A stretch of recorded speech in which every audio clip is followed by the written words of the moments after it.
Ярдақты ағайын, бұл бірге таңдаймыз бағдарламасы. Біз өздеріңізбен дүйсенбіден жұмаға дейін сағат 1 мен 2-нің аралығында күнделікті тікелей эфирдеміз. Бағдарламамызды әрі қарай жалғастырайық. Белдемше бұл әйел қаруы және әйелге тән биязылық пен нәзіктікті айқындап тұратын киім. Соңғы кезде кең етек, ұзын белдемшелер қайта сәнге айналып келеді. Ал біздің келесі қонағымыз барқыт матасынан тігілген белдемше гардеробымыздағы таптырмас киім болмақ дейді. Ендеше осы сәнді киім түрін бірге тігіп үйренейік. Меруерт Тасмағамбетова келіп отыр екен. Біздің келесі қонағымыз Меруерт ханым. Келіңіз.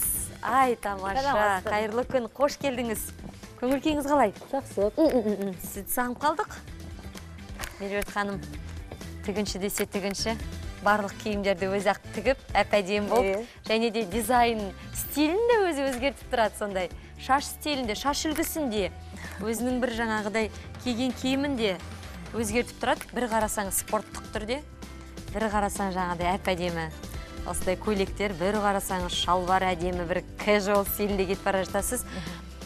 Бұның әрине, Меруерт ханым, стиліңізді өзгертіп тұруға біреулер бар ма? Көмектесе ме? Әлде өзіңіз ойлап табай бересіз ба? Жоқ, өзім көңілге байланысты. Көңіл күйге байланысты. Ал бір нақты бір киімді киіп оған ұстанбайсыз, иә? Ұстана алмайсың. Ол көңілің қандай болады, сонда киесің. Егер постоянно бір елікті киініп жүрсем, ол уже дизайнерлыққа жатпайды. Дизайнер өзінің құрылысы қандай күйде болады, сонша солай киінеді. Стилистер не үшін қажет? Сол жаңағы бірінен ұстанып жүрсін, көмектеседі. А дизайнерлер өзінің қиялымен киініп жүре береді. Ішкі жаңағыдай жан дүниеңіз нені қалайды? Көңіл күйіңізде көктем болса, көктемше киініп аласыз, күз болса, күзге жаңағыдай сәйкес деген сияқты киініп аласыз. Мен сіздің неңізді жақсылап несеп қояйын. Сіздің микрофоныңыз жақсы естілу үшін. Жақсы, Меруерт ханым. Енді біз бүгін, яғни кең етекті белдемше, яғни жайылып тұратын біз бүгін белдемшені тігетін боламыз, е? Пішеміз ғой оны? Жайылып тұратын болғанда қандай? Кең етекті ма? Енді мынау барқыттан дедік қой. Мынау етегі қаншалықты кеңдеу болып келеді? Адамның өзінің қалауынша. Ұзындығы да. Матаны белдемше тіккенде белдемшенің ұзындығы қанша, сонша мата алу керек. Егерде кең болатын болса, 2 есе алады. 2 есе. Кең болатын болса, 2 есе алады. 2 есе алмайды. Мынау қазір мақпалдың барқыт дейді ғой. Бұл енді жаңағы тойларға, бір жерлерге киюге әдемі белдемше жасауға болады. Иә, енді қазір бұның ұзындығын қалай етеміз? Ұзын қыламыз ба, әлде орташа қыламыз ба? Ұзын қылайық? Енді ұзын етек жасаймыз ба? Ұзын етекті жасасақ, мынау 2-ге бөлінеді, сонда мынандай ұзындықта 2. Ұзын жасайықшы, біз көп болды ұзын жасамағалы. Сөйтсек болады. Жақсы. Ол үшін жаңағы тігіліп жатқан адамның белін өлшеуіміз керек. Бірінші. Бірақ барлық бірінен айтпаңыз, белін сантиметр. Белін өлшейміз енді. Әрине. 60 қой. Рахмет. Енді әрине күнделікті спорттың арқасында, дұрыс тамақтанудың арқасында одан да нәзік болғаныңды, одан да жаңағыдай әдемі болғаныңды қалаймыз әрине. Бірақ 60-тан асып тұрған, онымен де жақсы, сіз де жақсы білесіз. Сондықтан Меруерт ханымға айтпай деп жатқаным сол еді. Құрметті көрермендер, біз тікелей эфирдеміз. Бірінші жаңағы біз қазір белдемшенің белдігін дайындаймыз. Белдік өзінің адамның қалауы бойынша үлкендігі 10 сантиметрден басталады. Енді 10 сантиметр үлкен болады. 10 сантиметр. Кейбіреулер сондай ол талиялары өте жіңішке. Ең самый средний, орташа белдік жасасақ 4 сантиметр, 5 сантиметр. Сол үшін 10 сантиметрді матадан кесіп аламыз. 10-12. Яғни мата барқыт, ал өзіңізге қандай маталардан жасаған тіккенін айт? Бүгінгі біздің барқытты, Маған өзі бұлғардан жасаған ұнайды. Бұлғардан? Бұлғардың Өте юбкалар. қиындау емес пе бұлғардан? Қиын емес. Ол өзінің технологиясы бар тігетін. Бұлғардан юбка шалбарлар дайындаған ұнайды. Ұзын қазір етекті біз жасағалы жатырмыз барқыттан. Және ол барқыт бір түсті болуы мүмкін. Ол гүлденген әртүрлі түстерден болуы мүмкін, е? Жаңағыдай гүлдер түскен болуы мүмкін. Не болмаса бір жолақ шашақтар деген сияқты бір жолақтар түсуі болуы мүмкін. Өзіңіздің киіміңізге, үстіңіздегі бір кофтаңызға сәйкестендіріп тіксеңіздер болады. Ал біздіңгі бүгін матамыз, яғни көк гүл түскен, жасылдау келген барқыттан жасап жатқан жайымыз бар. Негізгі биылғы жылы дизайнерлер әртүрлі ұзындықтағы белдемшелерді ұсынып отыр. Классикалық қарындаш, сәннен қалмаса да трапеция, кең етек белдемшелердің алуан түрі подиумға шықты. Сонымен қатар белдемше тіктіру үшін маусымға тән твит, жүн, барқыт, плюш, тері сияқты қалың материалдармен қатар шифон, жібек, шілтер тәрізді жұқа маталарда сәнделген. Ал енді менің ойымша осы барқыт матасынан тіккен юбка, ол етек әрбір қыз-келіншекке нәзіктікті беріп тұратын сияқты, иә? Барқыт матасы өзі сондай. Бай көрінеді ғой? Иә, бай көрінеді, дұрыс айтасыз. Қымбат көрінеді, иә, бай көрінеді деген. Бай көрінеді, қымбат көрінеді деп айтады ғой. Анда әрбір отырысқа болса, мейлі тойға болса да кие беруге болады. Машинканы алмаппыз ғой? Дұрыс айтасыз, әртүрлі кештерге, әртүрлі бір жиындарға. Енді мына матаның белдемшесін алдық. Беліне сәйкес келтіріп. Ені мен ұзындығын қанша қылып алып алдыңыз? Жаңағы матаны екіге бөлдік міне. Енді біз ұзын жасайын деп тұрмыз ғой. Адамның бойына қарап өлшеп аламыз, ал енін белін өлшеп алып аламыз, е? Енін біз андай белдемше жасайын деп жатыр. Жиыстырамыз. Жиырылған. Бірақ шамамен қанша ені мына матаның? Мына матаның ені қазір қараймыз 1:40. 1:40.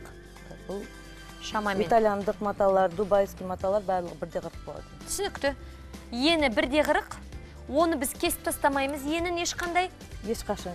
Алып тастамаймыз. Белдік жаңағы өлшем қиямызда соған жиыстырамыз.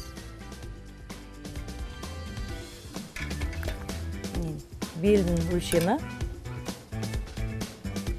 Соны бөліп аламыз да. Яғни артық мата қап жатса, үстіне де бір әдемі кофта тігіп алуға болады. Не болмаса бір жанда жакет тігіп алуға болады, я? Жакеттермен де киюге болады бұл етекті. Енді бір әдемі сонда етек шыққалы тұр. Қазір оны жиыстырған кезде біз оны жіппен жиыстырамыз ба? Әлде ортасын біз жаңағыдай резинкамен жиыстырамыз ба? Жіппен осылай кәдімгідей көктеп аламыз да. Сосын жаңағы юбканың белдің көлеміне тартып бірдейлестіреміз. Енді бір-екі жатыр ұстайын ба? Беріңіз. Енді машинкамен екі жағын қосып алады ғой бірінші. Міне, біз әрине тікелей эфир болғандықтан қазір қолмен тездетіп тігу түрін көрсетіп жатырмыз. Бұл өзі жиыстырылғанда қолмен дайындалады. Жиыстырғанда қолмен дайындалады. Жиыстырғанда, иә, қалғаннан кейін қалған нәрселер. Қойш тігіншілер оны машинкамен әдейілеп жаңағы өзінің несі бар, әдісі бар, машинкамен де жинайды. Ол жаңағы тігіншілердің опытына байланысты. Керемет. Міне осылай тездетіп қолмен тігуге болады екен, осылай кейін жиыстырамыз. Міне қараңыздаршы. Енді екі бөлінеді ғой, мынау екінші жағы. Ой, біздің матамыз түсіп қапты ғой. Иә, негізі ешқашан үйлеспейтін киімдерді үйлестіру бүгінде жаңалық емес.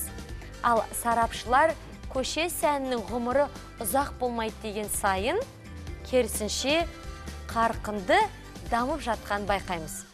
Оған қоса көше стилінің элементтері қызыл кілемде де көрініс беріп жатыр.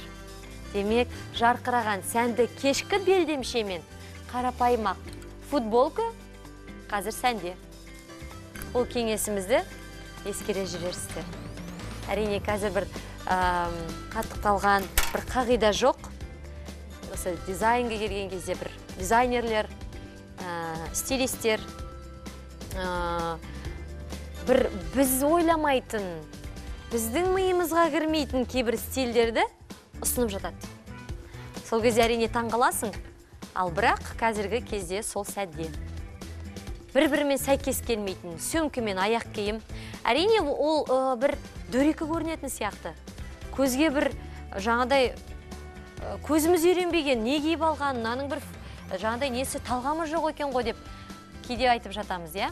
Әдемі нәзік көйлектермен кейде қыз келіншектер мынандай үлкен бір трактор сияқты аяқ киімдер киіп жатады. Таңғаласың, өзі нәп-нәзік қыз қалай киеді деп. Бірақ ол сәнде дейді. Ол қазіргі трендте дейді. Ең бастысы, ол сіздің ішкі қалауыңыз болу керек. Сіз яғни одан қысылмасаңыз, одан ешқандай бір ұялмасаңыз, я, Меруерт ханым? Тіпті астына шалбармен үстіне бір жаңадай басқа біз ойламайтын келіспейтін кофтаны киіп алуға болады. Оң келіп моншақ тағып алуға болады. Кейін аяғына туфли киіп алуға болады. Ол сіздің қалауыңыз. Оған ешкім ештеңе дей алмайды. Ең бастысы сіздің, егер қалауыңыз сіздің сол болса, солай киіп жүре беріңіз. Ешкім ештеңе деп айта алмайды. Меруерт ханым, біздер бүгін, яғни біздер бұрын соңды тікелей эфирде тізеден төмен, тізеден жоғары, тізеден келген юбкаларды, етектерді тігетінбіз, ал бүгін біз ұзын барқыттан белі жиырылып тұратын ұзын етекті тігудеміз. Біздің бірге таңдаймыз бағдарламасын көретін қыз-келіншектер, Меруерт ханым, білесіз? Өйткені бір жақсы бір ортада болдым.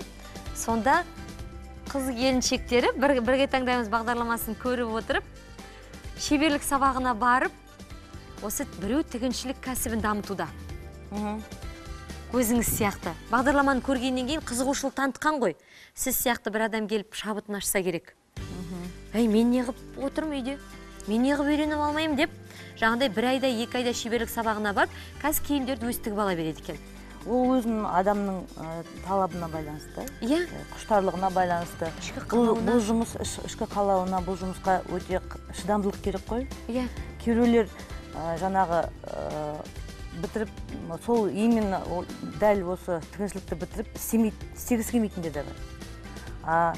Түк бітірмей, сол осыны тіккісі келетін адамдар өмір бақи тігіп, дизайнер болып та жатқан кісілер бар. Не, екі жаңағы бөлінген матаны қосамыздағы жиыстырып, жаңағы белдің көлеміне жиыстырып. Дайын болды. Сол машинкамен жаңағы екеуін қосады. Екі жағын, екі жағын қосады. Сосын барып, мынаны жиыстырып, мына белдікке тағат тігіледі. Тігіледі. Тігесіз бе? Әлде көрсетейік па көрермендерге? Көрсетейік те болады. Иә, сөйтейік. Сосын артымыздағы біздің киімдеріміз бар, соныға көрсетейік. Міне, яғни қараңыздар. Жиыстырылды. Ені бірде 40 болды ғой. Ені бірде 40 болды. Оны жиыстырып, жаңағыдай осылай қылып юбканы тігіп аламыз. Міне, қараңыздаршы. Оны ені бірде 40 болды, оны жиыстырған кезде кішірейіп сәл жіңішке болды. Енді бұны да екінші жағын. Ұзындығын біз ұзын қылдық. Мүмкін тізеден. Келіңіз, Меруерт ханым. Көмектесеңіз. Барқытты енді ұзын болған жақсы да. Өте әдемі көрінеді.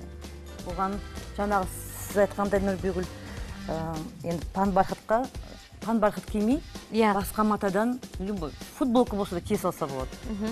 Қалай не кисе де бұл сәнді болып көрінеді. Енді мына жаңағы машинкамен беліндігіне тігіледі ғой мына.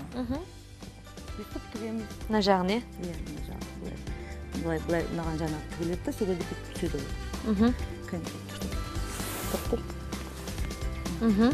Иә, түсінікті. Яғни осылай қылып, біз оны жаңағыдай юбканы аяқтауға болады екен. Меруерт ханым, қиындығы жоқ, үйде отырған қыз-келіншектер өзінің етектерін тігіп алуға болады. Енді біздегі арттағы мынау керемет дүниелерді көрсетейік көрермендерімізге. Ол келіп, бостан-бос кетіп қалмасын. Сіз ұстаңыз, ана екінші жағынан.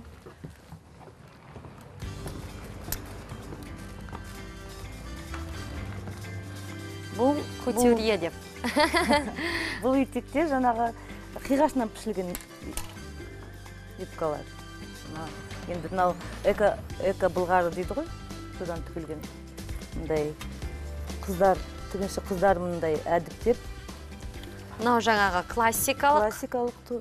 Мысалға бір банк қызметкерлеріне болсын, кеңседе отыратын қыз-келіншектерге әдемі жаңағыдай былғарыдан тігілген сондай бір керемет юбка екен. Қазіргі кезде сәнде деп айтуға болады. Күздік юбка. Плащевкадан. Сондай әдемі. Осындай неше түрлі жылтырақтарды қосып та тіккен екен, Меруерт ханым. Көп рахмет сізге. Әртүрлі юбка, әртүрлі фасон, әртүрлі үлгімен тігілген ғой енді. Жаңағы біз жай жиыстырылған ұзын юбка. Бұның арасында ондай юбка жоқ. Бұлар бәрі қиғашынан пішілген юбкалар. Қиғашынан пішкенге өте оңай юбка. Қыз-келіншек әрқашанда етек, көйлек киіп жүрсе жарасымды. Ал шалбарларды көбінесе ер азаматтар өздерінікі ғой. Ер азаматтардың киімі шалбар. Әрине анда-санда, бірақ көбінесе қыз-келіншектің ажарын ашатын, сұлулығын көрсететін, нәзіктігін көрсететін ол көйлек, және де ол етек. Сол табиғатымыздан алыстамайық. Көп рахмет сізге. Меруерт ханым, тек жұмысыңызға шығармашылық табыс тілеймін. Рахмет. Сәттілік тілеймін сізге. Өздеріңізде шабыттарын сіздерді азаймасын, қонақтарын көп болсын. Енді сіздерді көріп жатқан көп, енді көбінесе әйел кісілер ғой. Солардың көңілінен шығып, әрқашанда алға баса беріңіздер. Рахмет, әумин айтқаныңыз келсін. Сәлден соң фитнес жаттығуларын бірге жасаймыз. Ұлттық арна қосылып болсын. Біз жасаған жарнама.